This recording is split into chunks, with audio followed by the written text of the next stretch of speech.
Good afternoon to you, ladies and gentlemen out there.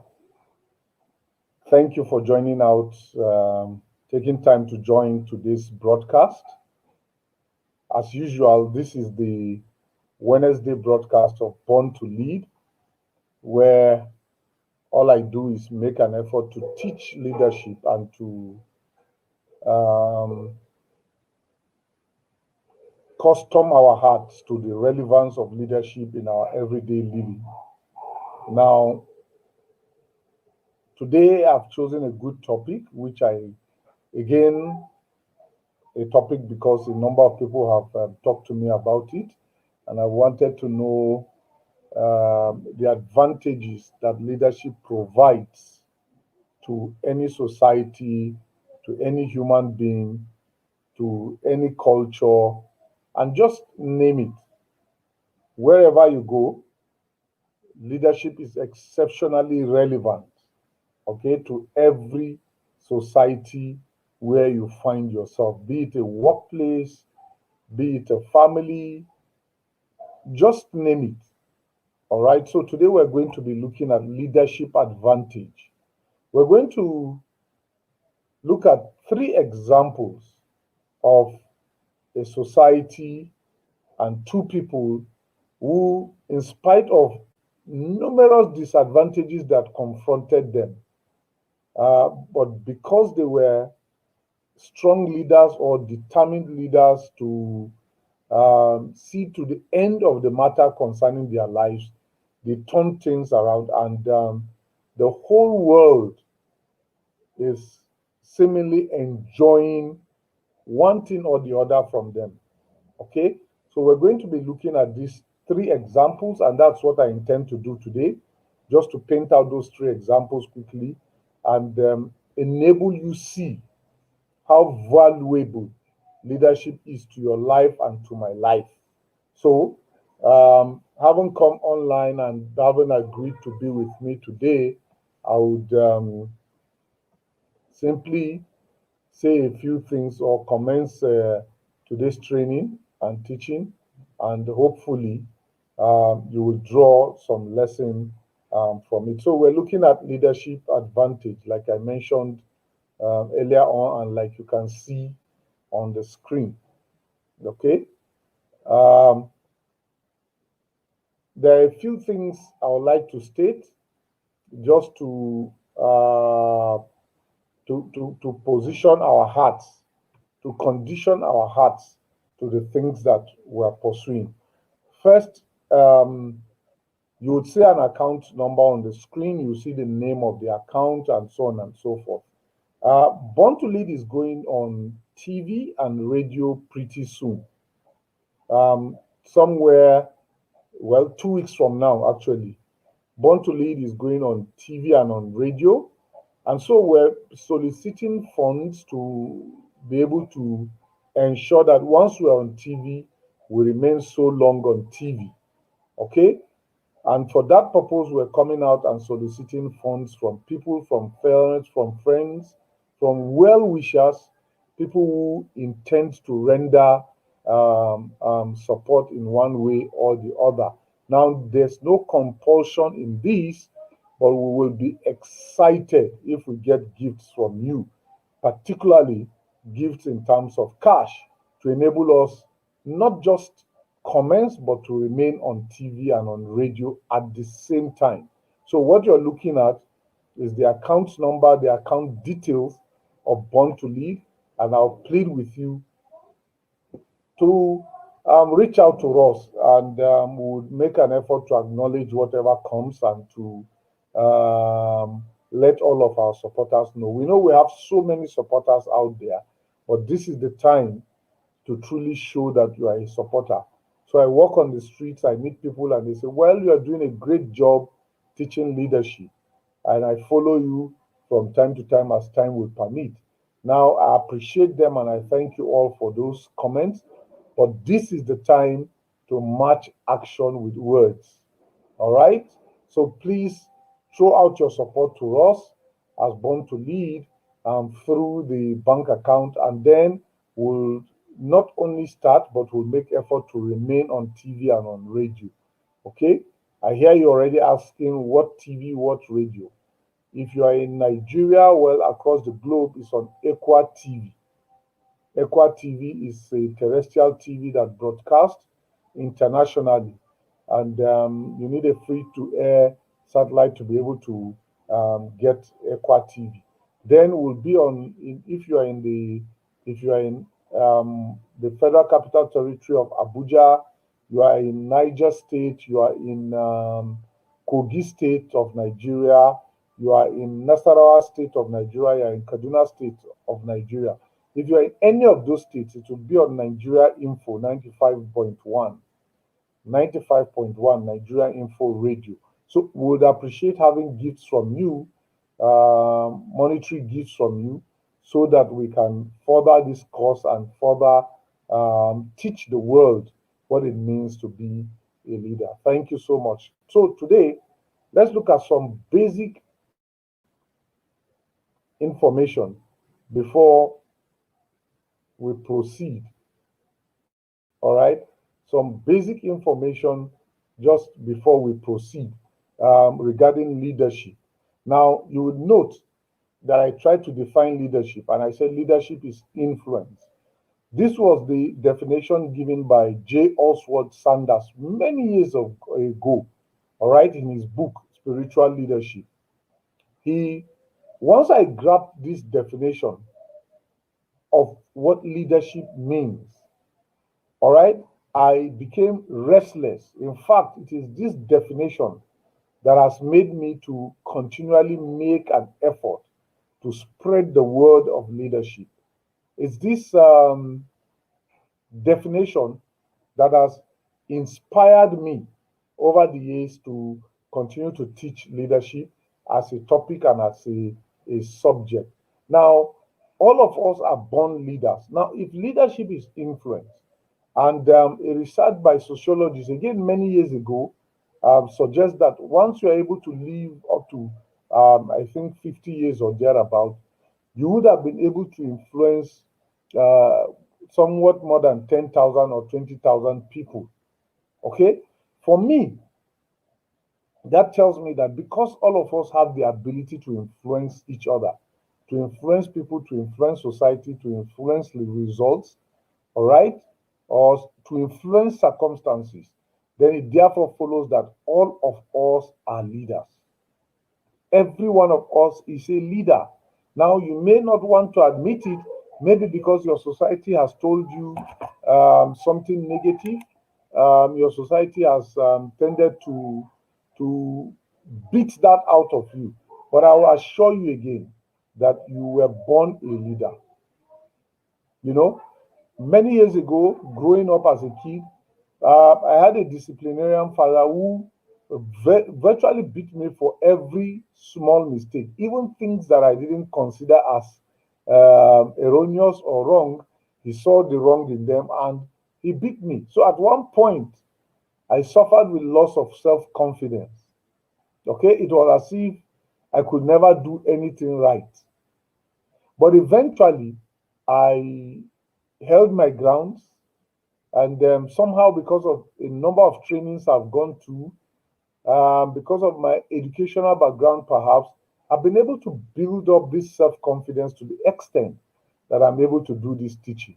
You know, just last year, a friend of ours, of mine, that I knew in the university, applauded me for doing this and said, well, you have grown so confident. And I said, I've always been confident.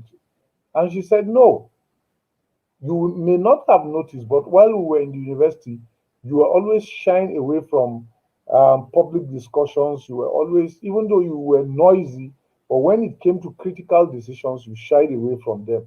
And this is why I know you are, this is how I know that you are truly,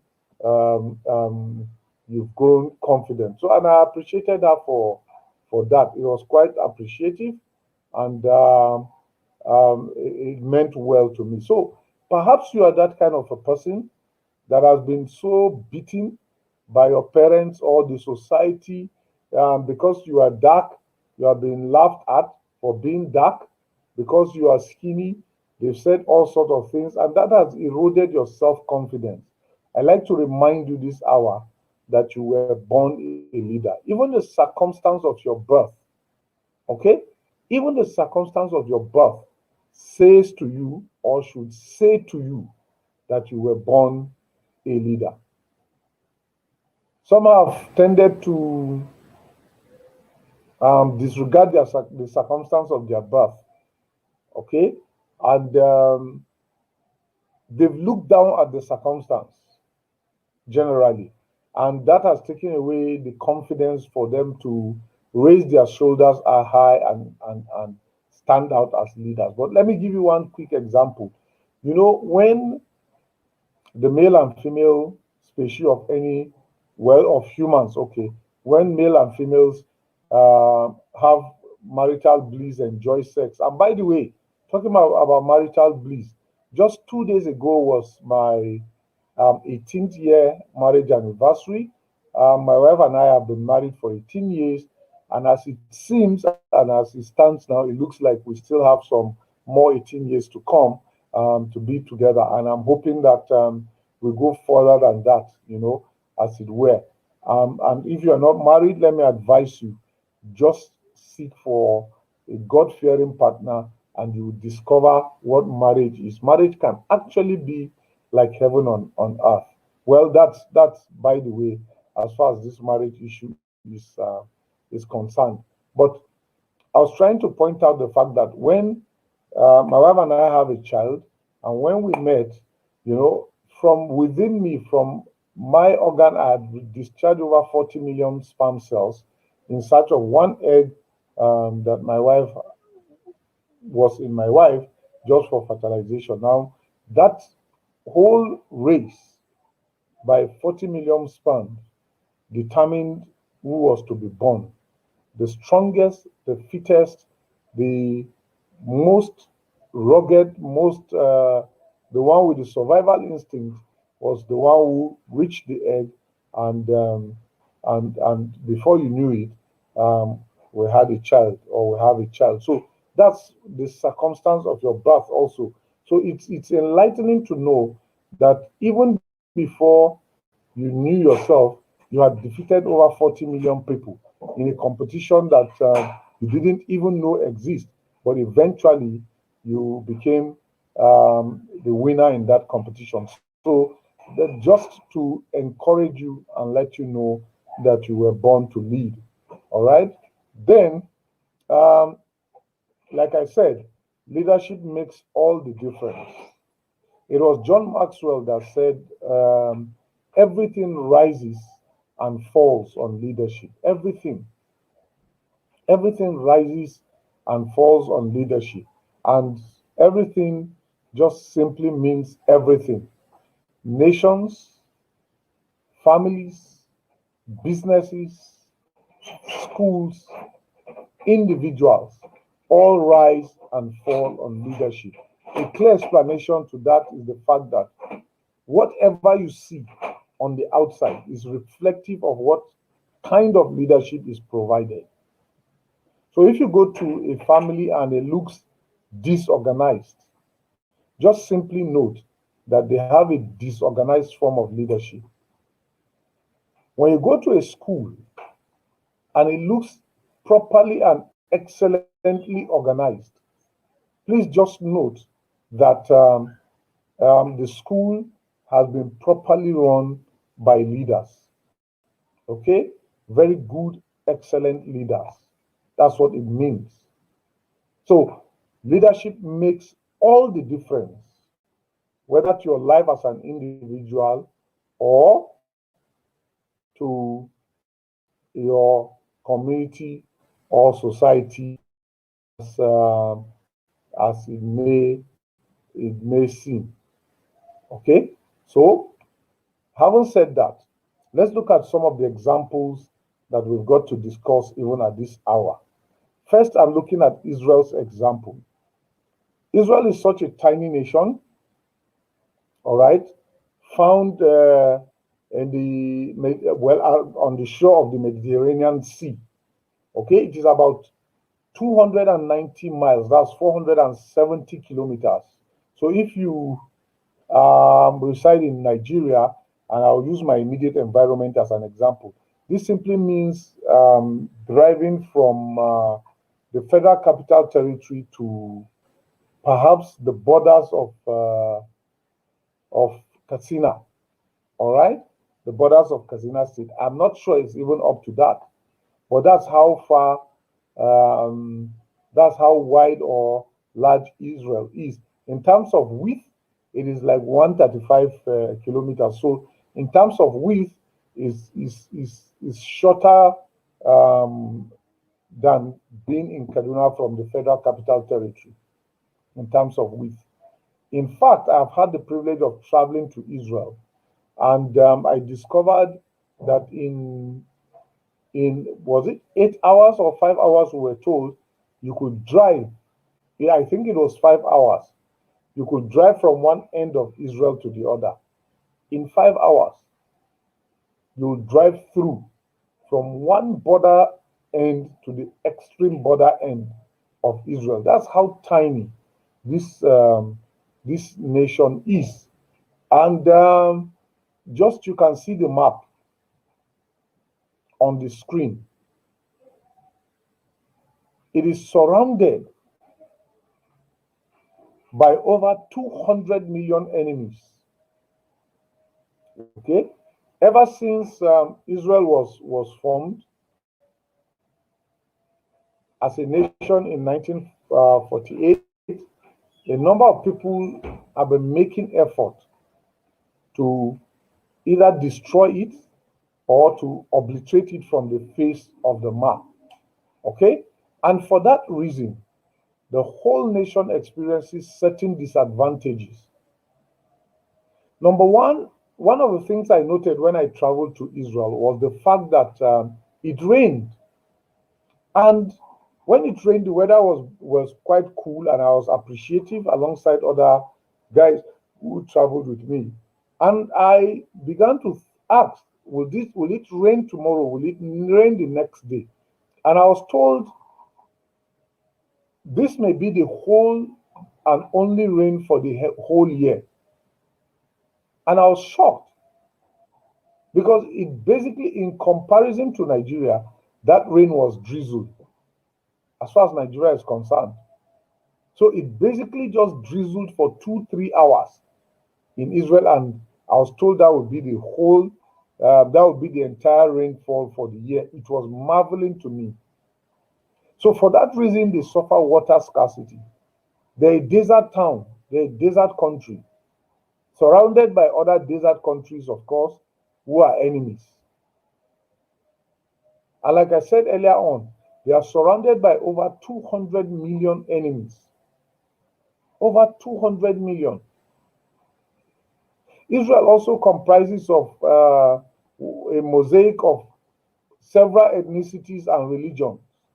So, a number of people know it as a spiritual town and basically just try to interpret it in that manner. But while there, I noted that they had Jewish population, they had Arab population, they had Jewish religion, they had Islam, they had Christianity, and so many other forms of religion that were found in that place.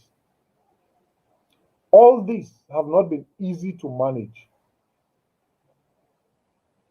Because of the shortfall of rain, because of the availability of weather of desert, all right, Israel has harsh climate and less rain. Harsh climate. The place was constantly dry when I visited and hot as it were. The sun stood basically on the head of humans. At least that's how I felt. And in spite of that, Israel has continued to advance. Not only that, they have a population of only about 8 million people. Again, if I use my place as an example, that's less than Kaduna State, or less than Kaduna and the FCT put together. By far less. That's like almost 4 times the population of Kano State in Nigeria, or 4 times the population of. So it is 4 times less the population of Lagos State, 4 times less the population of Kano State in Nigeria. All these are the disadvantages that seem to have worked against Israel. But take note that in spite of all of this, all right, in spite of all of this, Israel has continued to be a fantastic nation. A fantastic nation. Why? Because they've got good working leadership, one that has continued to promote excellence, one that has continued to care for and cater for the people of Israel. And so some of the advantages that leadership has provided for Israel, all right, some of the advantages that leadership has provided for Israel are the things I would like to state next, all right, so that you will just have a feel of what it means when I talk about leadership, uh, when I talk about leadership advantage. Okay? When I talk about leadership advantage, these are some of the things that have been working fantastically well for Israel. Number one, Israel has ensured that everybody in Israel is educated. Everybody. 8 million of them, 8 million educated people. They have a mandatory school attendance from age 5. And when it gets to 18, just to further encourage people to be a part and part, to seek education further, all right, they have made education free from the age of 18. So while it is compulsory for you from the age of 5 to 17 to go to school, they realize and recognize that at 18, you become independent. So they provide what? Free education. They provide free education all the way from age 5 to 18. So you can develop and enhance yourself. Israel also engages in high level of scientific research and development. High level. When I was in Israel, a number of factories were pointed out to me where high-tech manufacturing was taking place. And basically, all of the world's renowned high-tech or technological companies have an office in Israel. Why? Because of their high level of scientific research and development. They basically use the research and development for production, and the application of that research and development compensates for the country's lack of natural resources. I didn't even state this as a disadvantage that Israel has. They lack natural resources.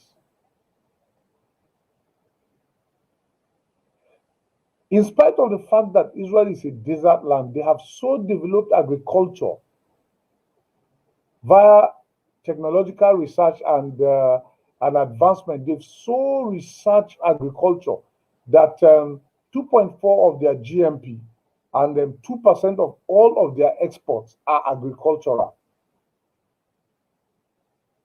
93% of food requirements, 93% of food requirements are provided for by Israel itself.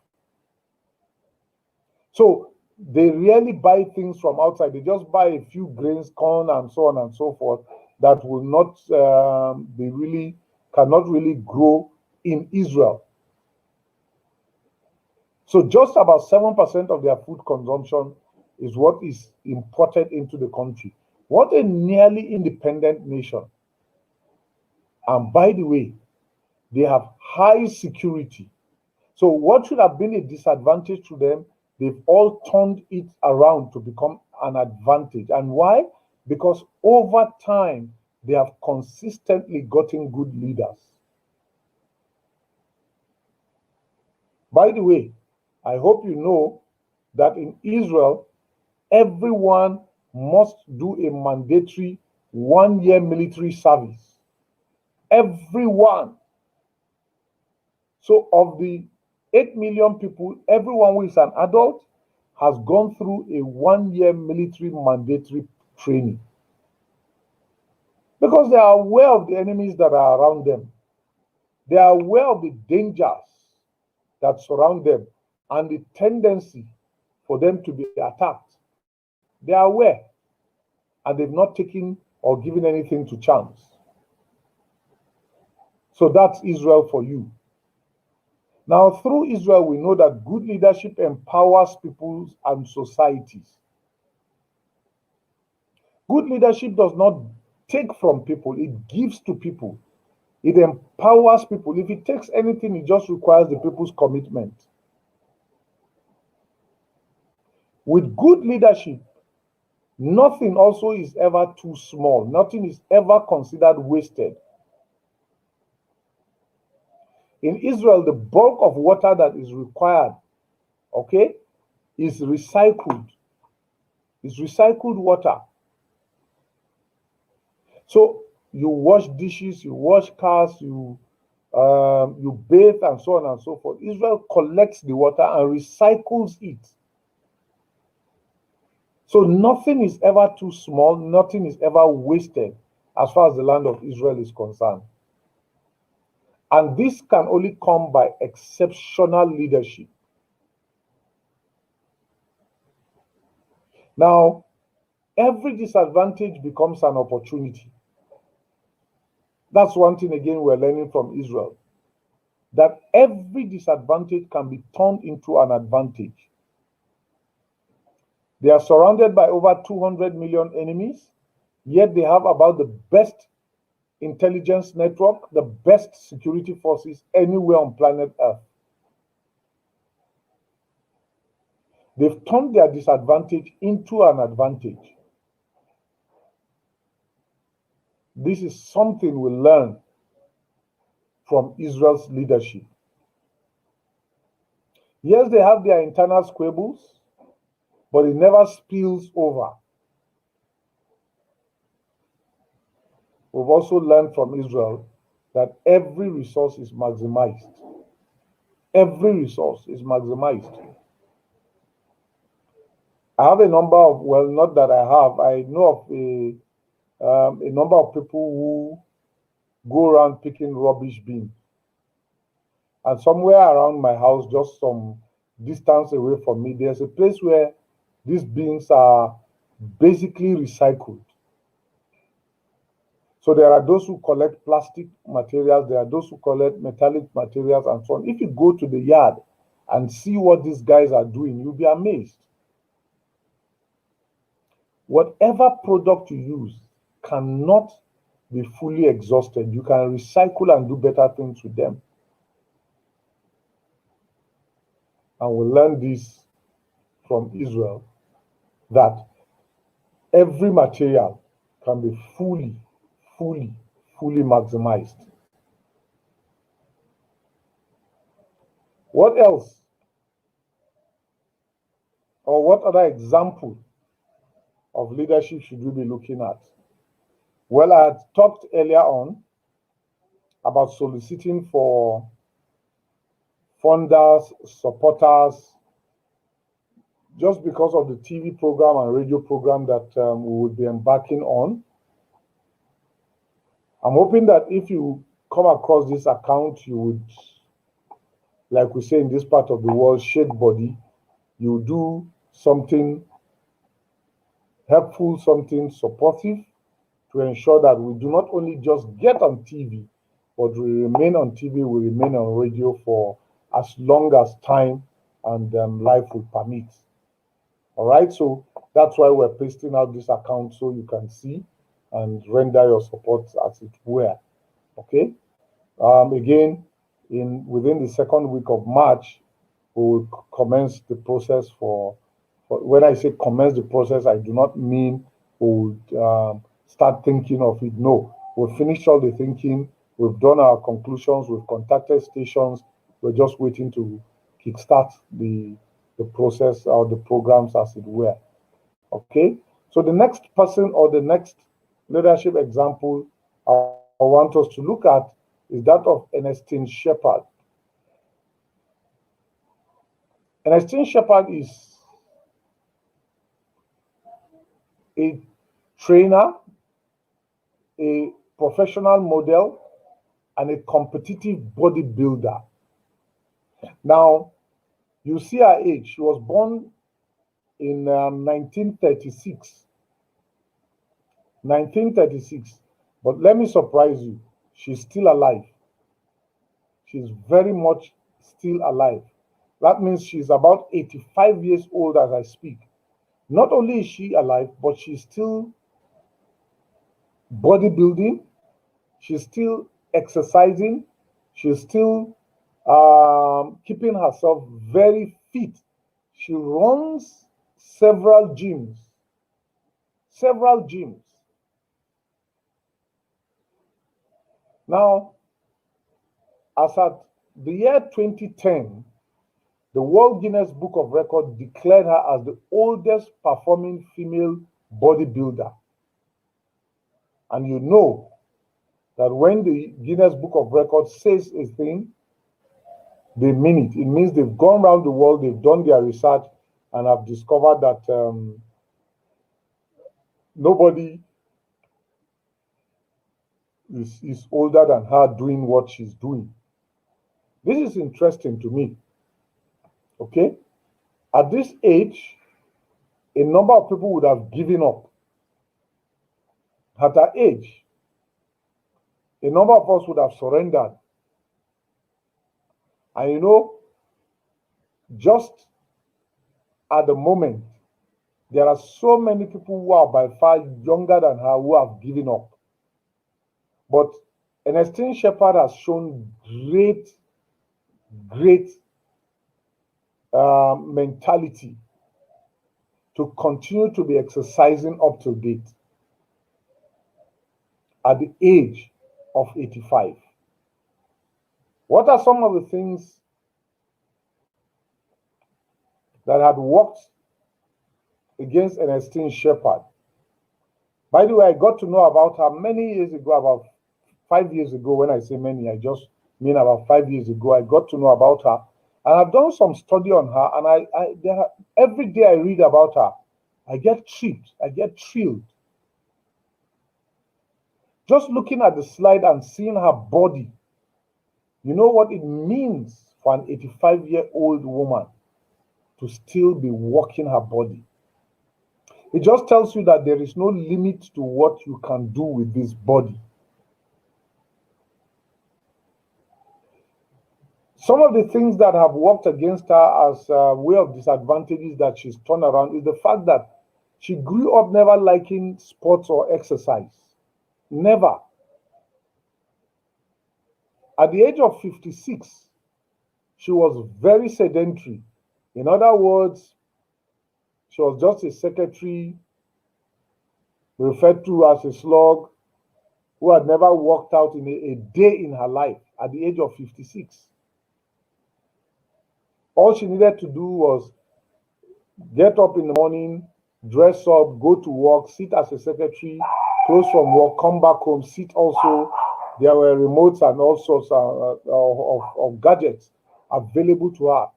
From age 1 to 56, that was how she lived, at least the most of it. But at the age of 56, she and her sister Velvet went to the gym. No, not the gym, actually. They went to a shopping mall, a boutique, and with the aim of seeking for swimsuits. Now, every swimsuit they tried didn't fit, and they laughed so much about themselves. But it challenged them at that age to come back home and to begin to exercise and to take care of their bodies. And so Ernestine and Velvet did that. But almost suddenly, I think less than a year after or two, Velvet died, and that devastated Ernestine, that traumatized her. And for many years, she stopped going to the gym. But eventually, she rose up, like the Americans would say, she worked her ass off, and before you knew it, she had become a bodybuilder. So you could basically say at the age of 60 was when she started bodybuilding. And this has turned out to be a tremendous thing for her, a huge advantage. That still at the age of 25 in 2021, at the age of 85 in 2021, she still works her body. Okay?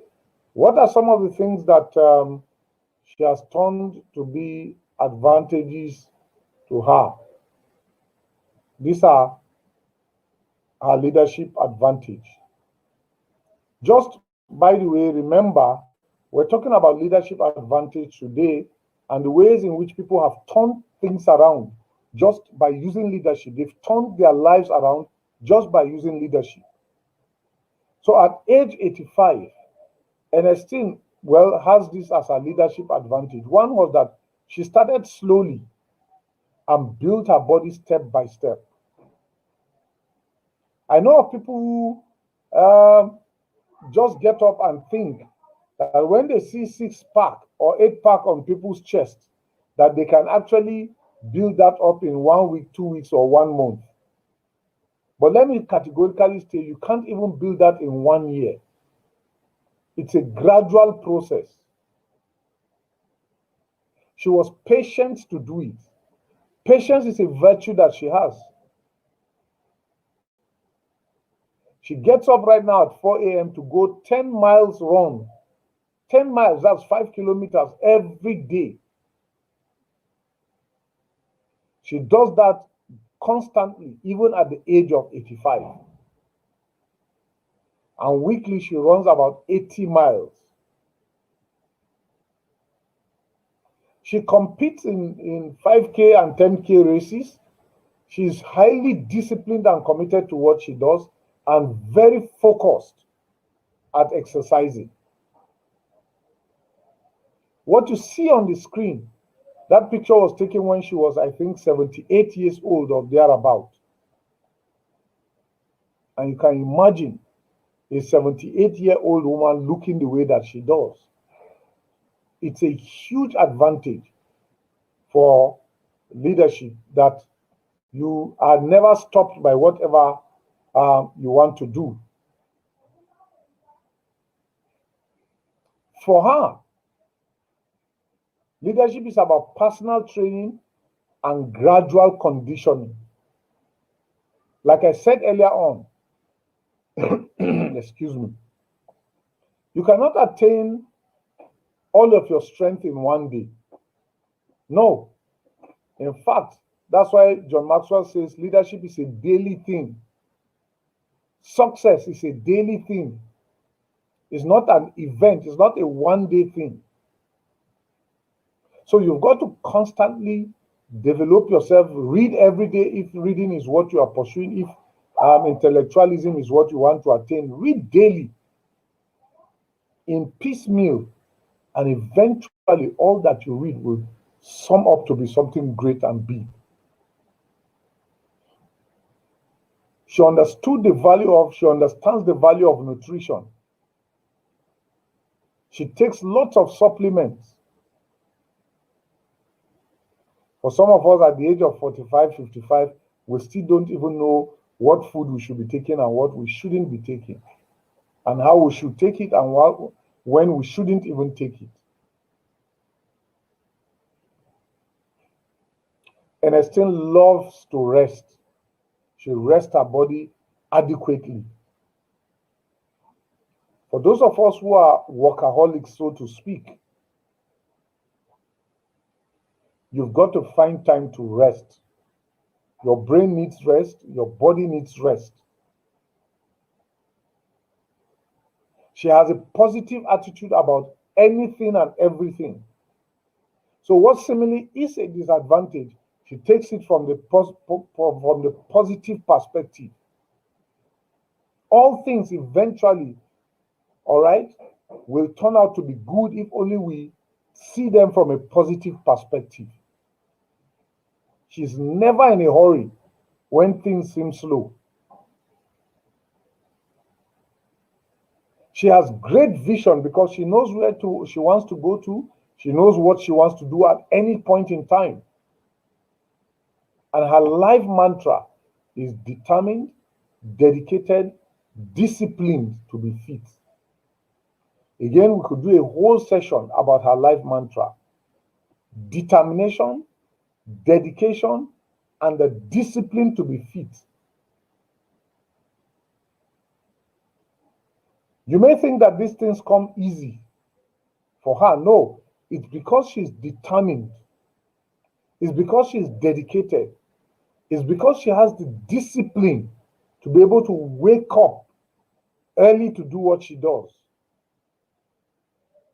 It's because she's disciplined and committed and dedicated to her assignment that as she runs her gym, she trains others daily. That is Ernestine Shepherd for you.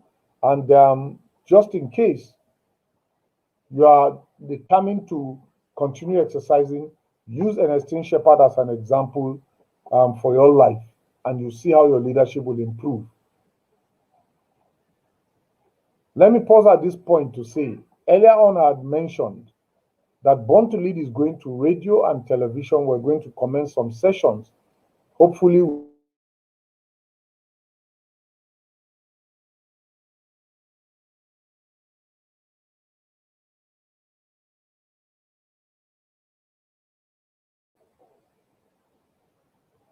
extend your love towards us.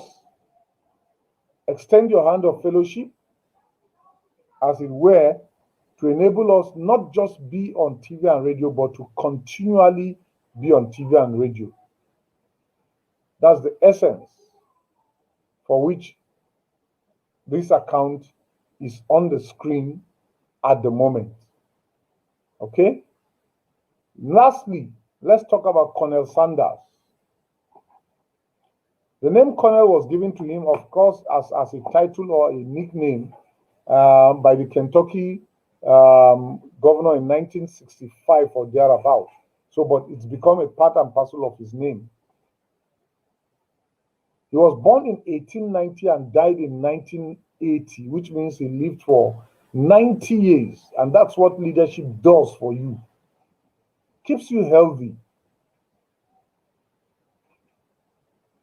He's the originator and founder of Kentucky Fried Chicken, KFC. A number of us have seen this. There are over 4,000 outlets of KFC in the world. Over 4,000. And it is interesting to note that he started this Kentucky Fried Chicken at the age of 65 in 1952. At the age of 65, a number of people had already given up on life. But for him, age was just a number. And it was never going to deter him.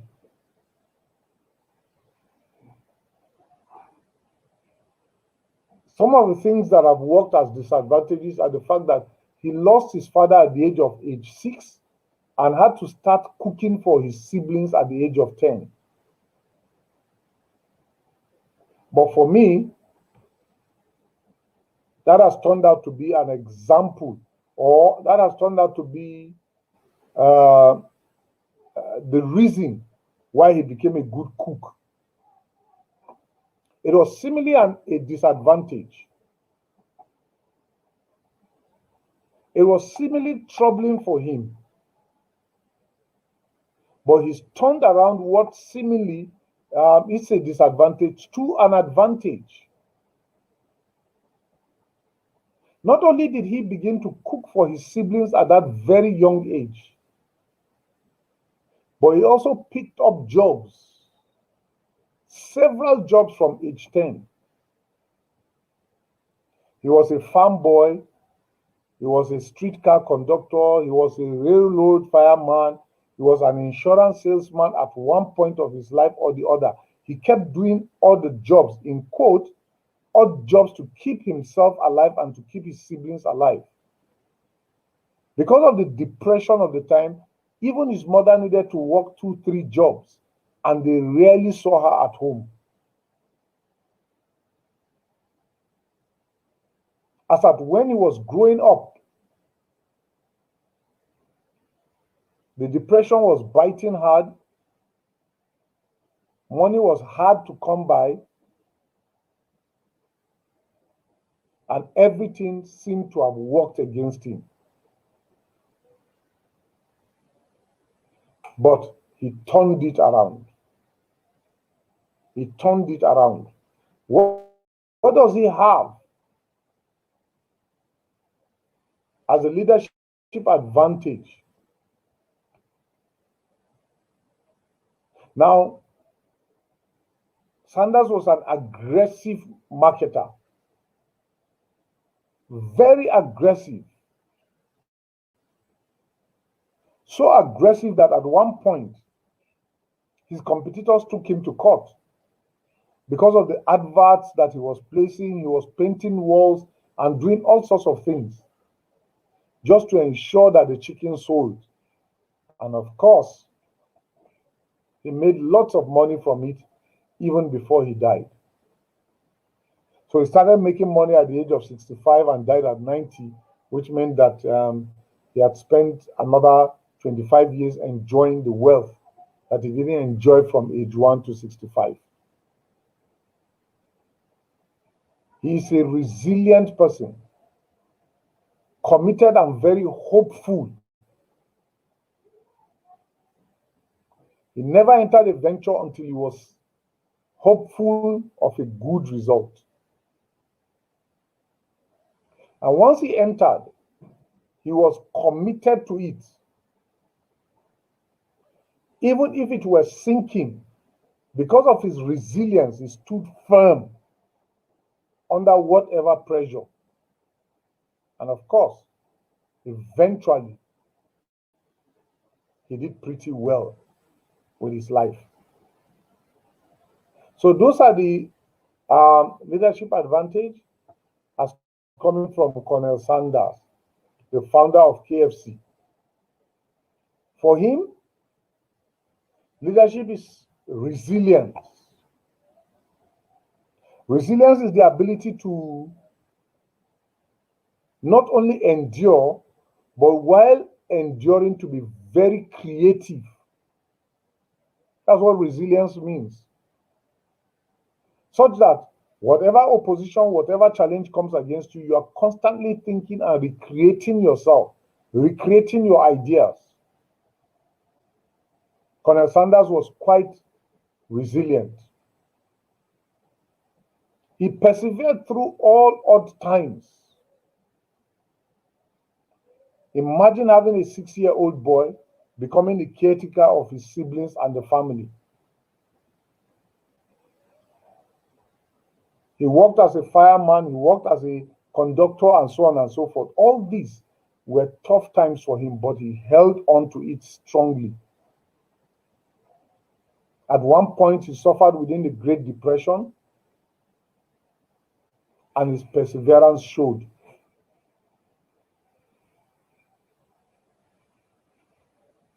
For him, leadership is about seizing opportunities, turning negatives to positives. He was taught early in life to cook because he needed to take care of himself and his younger siblings. And eventually, he turned that as an advantage, to the extent that he became a master crafter of chicken with all the recipes that he added to it. And hard work is one thing associated with Colonel Sanders. Now, these are the advantages that leadership gives to us as a people. If only we're willing to maximize the opportunities, if we're willing to rise up to the occasion, regardless of what happens to us or against us.